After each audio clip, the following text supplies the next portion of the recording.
AP ప్రజలకి good news చెప్పారు junior NTR. Telugu రాష్ట్ర ప్రజలకి సంబంధించి త్వరలోనే ఒక మంచి భవిష్యత్తు ఉంటుందని, ఇన్ని రోజులు ఉన్నటువంటి ఇబ్బందికరమైన పరిస్థితులు ఇక మీదట ఉండవని, తెలుగుదేశం పార్టీ భారీ మెజారిటీతో గెలవబోతుందంటూ చెప్పారు. ప్రస్తుతం జూనియర్ ఎన్టీఆర్‌కి సంబంధించిన ఈ విషయం తెలియడంతో అందరూ ఎంతో ఆనందంగా ఉన్నారు.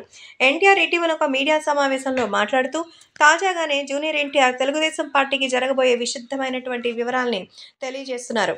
సో, మరొక 2 రోజుల్లో అద్భుతమైనటువంటి ఆనందకరమైన విషయాలొస్తున్నాయని, తెలుగుదేశం పార్టీ మంచి మెజారిటీతో గెలవబోతోందని, అంతేకాకుండా తెలుగుదేశం పార్టీకి సంబంధించిన విషయంలో మాత్రం అసలు ఎవరు కూడా నమ్మలేనటువంటి భారీ మెజారిటీ సాధిస్తుందని, రాబోయేది మన తెలుగుదేశం ప్రభుత్వమేనంటూ ప్రజలకి గుడ్ న్యూస్ చెప్పారు. సో, 2024 జూన్ 4వ తేదీన వెలువడే ఫలితాలలో ఏపీ సీఎంగా ఖచ్చితంగా చంద్రబాబు నాయుడు గారు ప్రమాణ స్వీకారం చేస్తారని, అమరావతి రాజధాని అవుతుందని ప్రామిస్ చేస్తున్నారు.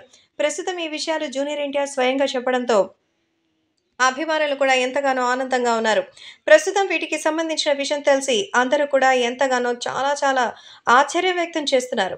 ప్రస్తుతం సోషల్ మీడియాలో సైతం ఈ విషయం తెలుసుకొని ఎంతగానో ఆనందంగా ఉన్నట్టుగా తెలుస్తోంది. అంతేకాకుండా అభిమానులు సైతం నారా చంద్రబాబు నాయుడు విషయంలో జూనియర్ ఎన్టీఆర్ ఇలా ఫస్ట్ టైం మాట్లాడినందుకు చాలా సంతోషంగా ఉందని, ఏపీ ప్రజలు జూనియర్ ఎన్టీఆర్ ఎప్పటికీ తెలుగుదేశం పార్టీలోకి ఉన్నందుకు చాలా సంతోషంగా అయితే చెప్తున్నారు. అందుకే ఈ విషయం తెలుసుకొని అందరూ చాలా ఆనందంగా ఉందంటూ శుభాకాంక్షలు అందించినట్టుగా తెలుస్తోంది. అంతేకాకుండా తెలుగుదేశం పార్టీ గెలుపుపై ఎన్టీఆర్ ధీమాని అభినందిస్తున్నారు ప్రేక్షకులు.